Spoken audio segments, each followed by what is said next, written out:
the drama.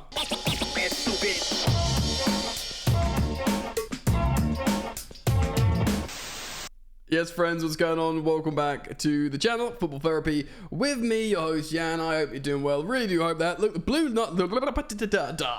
light looks better on the light grey walls than the dark blue. I'm going to populate them later. There is still hella reverb in here, although the video that I watched yesterday back, that I put on the channel, the audio sounded okay, dare I say. So I hope it's okay here as well, man.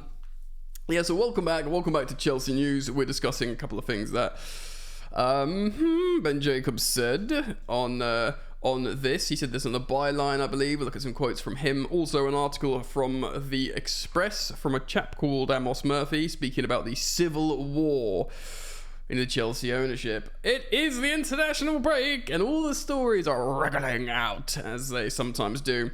Look, I'm citing Ben Jacobs, I'm citing The Express here. Don't shoot the messenger. I am but commentary reaction to the news. So welcome on back to the channel. Come on down. If you dig the content, let me know. Thank you for liking and subscribing, by the way. Of course, this is road to 200,000 subscribers. We're about to relatively close to 190,000, which is dope. So, yes, thank you for subscribing. If you do... I can't talk today. I slept like 4 hours last night. If you're in the UK, or in the south of the UK, you might have experienced incredible thunderstorms of like a biblical level. Like lightning super close to my building to the point where it like shook the building. Couldn't really settle down. Anyway, thank you for liking and subscribing. Alright, so quickly, let's talk about some quotes from Ben Jacobs speaking to Alex Goldberg on his playback channel.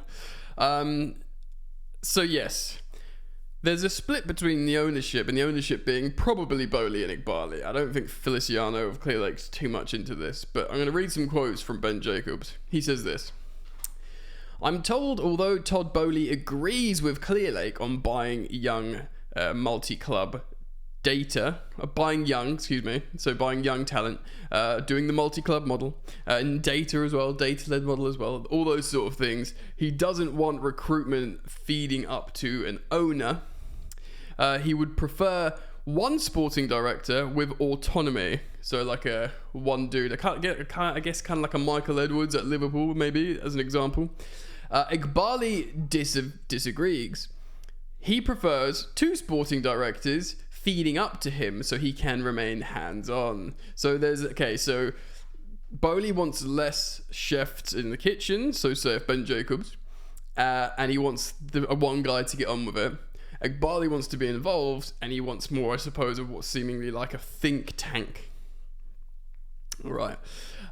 He goes on to say this: Bowley and people on his side very much backed Pochettino and felt he should have stayed and that stability was important. Igbali felt he didn't fit into the structure and needed to go. The article we're about to read will speak about Pochettino as well. I'm going to talk about that a little bit afterwards. I'm just reading the quotes here.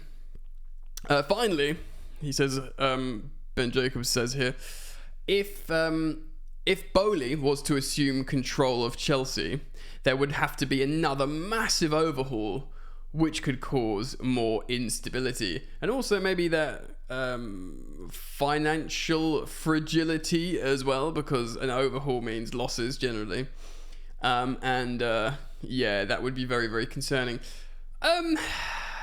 Right, I will give my thoughts. Let's read this article from the Standard. Did I show you this sort of headline here for reference? Gosh darn it, man. Here we go. Here's the article I'm reading. Todd Bly backed Mauricio Pochettino as details of civil war come to light. Dun dun.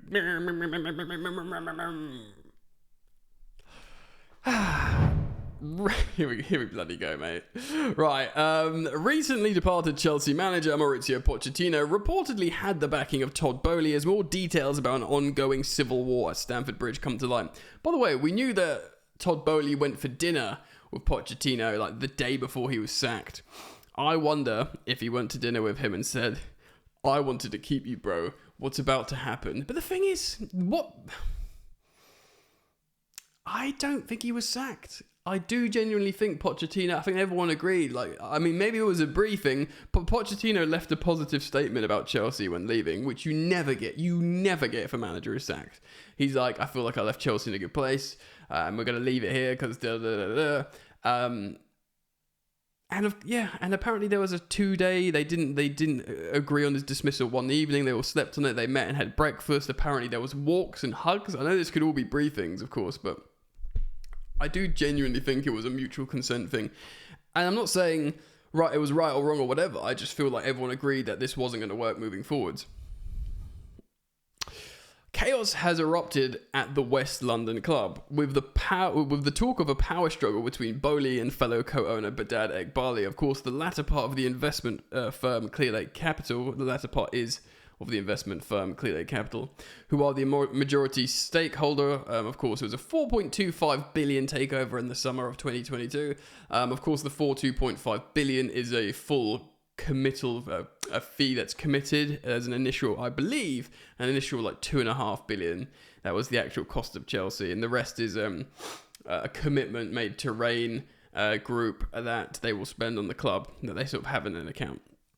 But it was Bly boasting a 13% stake in the club who oversaw operations in the early days, with the American businessman sanctioning a hefty spending spree upon taking over.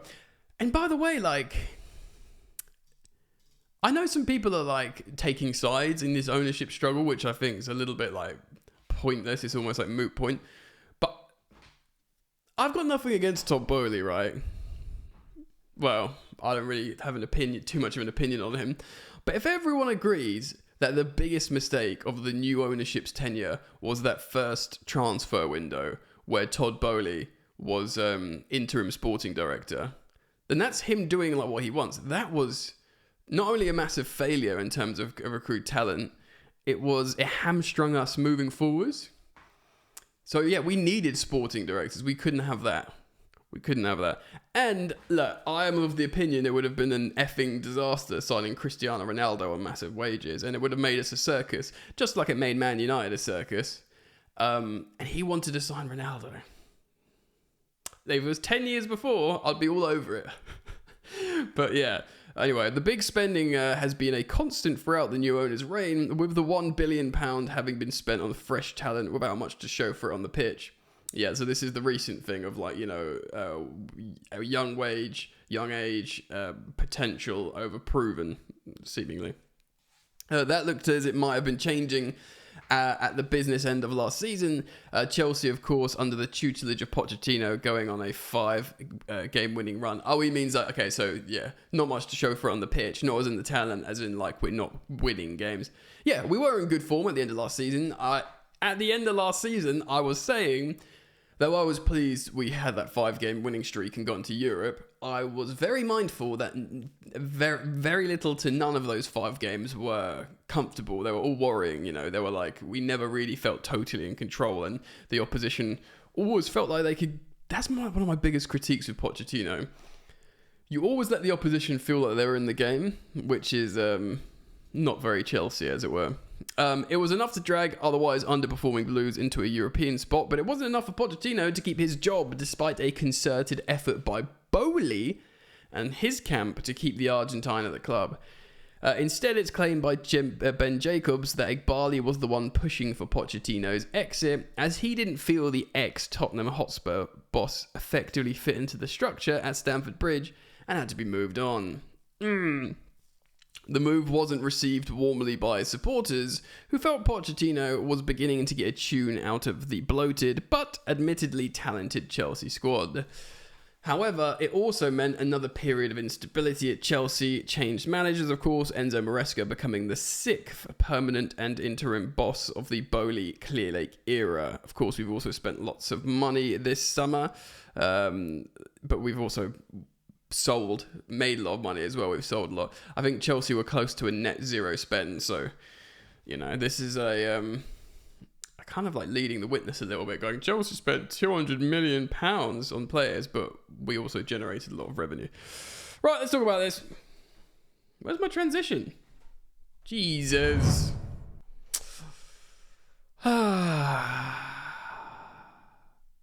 all right, people are going to be taking sides, which I think is kind of pointless at this point. People might be thinking, right, Chelsea have been signing young players, players who are unproven, who is very un-Chelsea. We're not doing the Galactico sort of mercenary model of high wages, seasoned players, and just sort of throwing them together and hope it works. I understand how maybe it would be good to have a hybrid, and maybe that's why, an Osimhen on top of this current team would have been very, very good. But, there's still a lot of these young players, unproven players, are sort of proven at the Premier League level that they can play well. I would argue, I know for a fact, Levi Colwill can play very well in the Premier League, who had a very good game for England yesterday, starting a competitive match for Lee Carsley. I know Enzo Fernandez, Caicedo can play at a high level. I'm pretty darn confident Lavia can play at a high level. I know friggin' Jackson and Gusto can play at a high level. I know Neto can play at a very high level, right? We know Cole Palmer can play at a high level. There's great talent there. It's not like a bunch of children, that don't know what they're doing. Well, maybe they don't know what they're doing to a degree, but the talent is there. So that is a big, big point. Buying in some big names on heavy wages could upset what is now a good thing. But I guess the argument was we should never have started this road, that we should have kept a small squad, basically doing what Arsenal are doing. But then again, I said it recently, I much prefer Chelsea squad to Arsenal squad, and I don't think that's rose-tinted goggles. Because obviously they've got an amazing centre-back partnership. But we've got what can be an amazing centre-back partnership. They've got friggin' Ben White as a right-back. I'd rather Gusto and Reece James to Ben White. You'd have Arsenal fans going, what? But genuinely, Ben White is a converted centre-back. He's good defensively and he works amazing for the Arsenal Arteta system. But Declan Rice is good, Odegaard's good. Havertz is an interesting, difficult player. Saka. For me, Saka's the one. And we've for right wings, we've got, Cole Palmer and Noni Madueke and even Pedro Neto. So, do you know what I mean? And in fact, I'd rather start Nico Jackson as a striker than Kai Havertz. So I think we've got a better squad than Arsenal. They just have settled time and coaching, which brings me to the Pochettino thing. So let's keep using Arsenal as a example. What makes Arsenal good? They are absolutely resolute and super tight at the back. And they know how to defend in and out of possession. Probably more so in because they're a good team. Not Pochettino. Again, I'm very mindful. I've got no agenda against Pochettino. I think he's one of the best man managers in world football. And by all accounts, he's an absolute dude. I know some people that have worked with him, dealt with him. And apparently he's an absolute complete gentleman. He's charismatic. He's just nice. He's wholesome. He's warm. He's just a good dude. And why wouldn't you want to be affiliated with a good dude, right? There was obviously an element of, because he was the Tottenham manager, there was going to be he was the Tottenham manager. Do you know what I mean? I think even Spurs fans, even though they couldn't believe their luck that they were getting managers of the caliber of Mourinho and Conte, they were still ex-Chelsea managers. In the same way, Pochettino is ex-Spurs manager. In a time of uncertainty with Chelsea, when we want to get back to winning trophies, because that's really our identity, winning trophies, bringing in a manager who's never won any form of trophy in England, with plenty of time and a good squad, it never seemed like the right way. It was more of a marriage of convenience. He was there. He's a respected Premier League manager. He's going to manage the US men's national team. Now, do you know what I mean? This is... I would have been happy to keep Poch purely to see if we can continue that run of form into the next season. But at the same time, I understand, and if everyone's entitled to their own opinions. It's great as long as you respect each other and you're not cruel and whatever hateful. I've always wanted, and you guys know this, since the Roman Abramovich era, stability and a sort of holistic vision from sporting directors. I saw what they did at Man City, how they prepared for a coach, for a direction with an infrastructure. They built the team for Pep before he arrived. Michael Edwards building a successful Liverpool team. There's examples in Europe and German football quite a lot. And I was like, this is what you got to do. This is what you got to do. And when you're Chelsea, you're in West London, SW6, in the Premier League, European pedigree, people will want to come to Chelsea. If you add the stability, and I know it's like a sort of the cruel irony here is this attempt to bring stability has brought an initial instability. But if you add the stability, Chelsea can become a Man City. I'm certain of it. So that's what I want. I like the idea of having and also the multi-club model as well. There is benefits. For example, Man City have just signed Savinho from their sister club Girona. He slotted in immediately day one and looked like he knew exactly what he was doing, and he's been playing for Pep Guardiola for years because they've got this multi-club model where they've all got connected, joined up thinking. That's what we're trying to do with Rossinier at Strasbourg, so you can just take players and they know what they're doing. Otherwise, guys, you end up... Do you know what you end up with? You end up trying to build a team out of chaos, not really know what you're doing. You spend 60 to 88 million pounds on Mudryk, and here we are with Mudryk. Do you know what I mean? He might come good, he might not. It's probably some of it's not his fault, and that's where you're at. Rather than just signing Savinho and him looking sick from the day off. Do you know what I mean? From the first day. So less stress, more continuity, more joined up thinking, more peace. Give me peace. But we don't have peace. We have headlines about a stressed ownership. Look. Apparently, they're still professional, Todd Bly and Bly, which is great. But this, what we do need to focus on really is the team. We've got a good team. We've got a new manager. We had a great win against Wolves. We had a pretty good performance against Man City on the opening day. Bar the Civet games, which I know we got through. I thought they were both terrible performances. But they were the B team, the second 11. Palace, we created 5 big chances and scored 1 goal. That's poor finishing, but it's good general open play football. I feel like this is better. I want to see Chelsea not giving up record chances. And I said it yesterday or the day before. The biggest thing that hurt me the most with Pochettino as Chelsea manager is just conceding goal after goal after goal after goal after goal after goal. Conceding a record amount of goals in the Premier League era. Way before, Abramovich bringing in Mourinho and, only conceding 15 goals all season, like a record that will never be broken. Way before that, when we had more instability, by the way, Chelsea were never a terrible team in the Premier League when it started. We were often a European team, winning Club World Cup, Cup Winners' Cup, FA Cup with Vialli and stuff. We were a good team. But for Pochettino to come into this era of talent and concede a record amount of goals, for a club like Chelsea, we take pride on just being hard to beat, not being bullied, hard to beat, not bending over. And we turned our defensive... I'll say Pochettino because I haven't got an issue with him, but he kind of turned Chelsea in... Because Potter's Chelsea was more defensively resolute than him. He turned Chelsea into a brothel in the defensive third. Everyone could score just constantly. And for me, that hurt the most. I'd rather go for a whole season with 0-0, 1-0 wins, and maybe the 1-0 loss, but have a strong finish than just constantly letting people fly past and score. It's just embarrassing, and it's just so on Chelsea. So look, I loved Pochettino as a guy. I never really connected with him. Maybe I'm a bit old school because he's Tottenham, and he loves Tottenham. I just, that's me personally. I couldn't get past that. But he was a good guy. In the end, with all things considered, I do endorse the parting of the ways. And now, Todd Bly,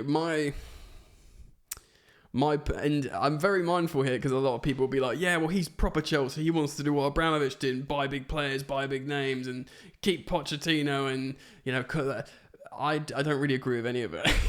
Personally, I haven't got a problem with buying big names, but if we could have got Osimhen in the way we tried to get him, look, friggin' Cole Palmer's a massive name now. Do you know what I mean? We've got players that I deem are becoming big names, and I think that's good. I do still think we'll buy the odd big name that we tried to sign Osimhen on deadline day. I think we'll go in for. I mean, Enzo Fernandez was a massive name, best young player of the World Cup. You can have your own opinions about him. Massive acquisition, massive name. And, Moises Caicedo, not a massive name, but Liverpool had agreed an £111 million record transfer fee for him in the Premier League, and we got him. These are big, high-profile acquisitions, so I believe they will still happen.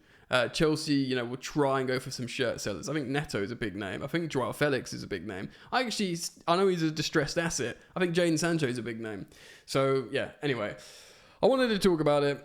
I do generally like a lot of the stuff we're doing. I know many of you would disagree with me, and that's totally fine. And I do, in hindsight, agree with the sacking of Pochettino.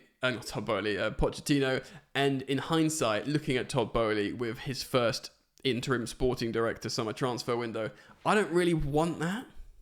I know there's lots of people that will just want to sign Ronaldo and Koulibaly and Aubameyang and Raheem Sterling and people liked that and enjoy that, but it just didn't work.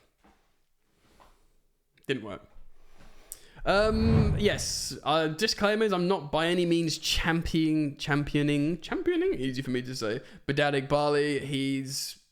It's all theory so far. He's yet to prove his plan's going to work, or the sporting director's plan's going to work. I've always called for sporting directors, but they have to be successful at their job. Although there's been good acquisitions, the jury is out. I'm not just defending them blindly. I, like you, want Chelsea to win. So leave your thoughts in the comment section below. I just wanted to speak about it. This was very much a football therapy session for me. Leave me your thoughts in the comments. Thank you for liking. Thank you for subscribing.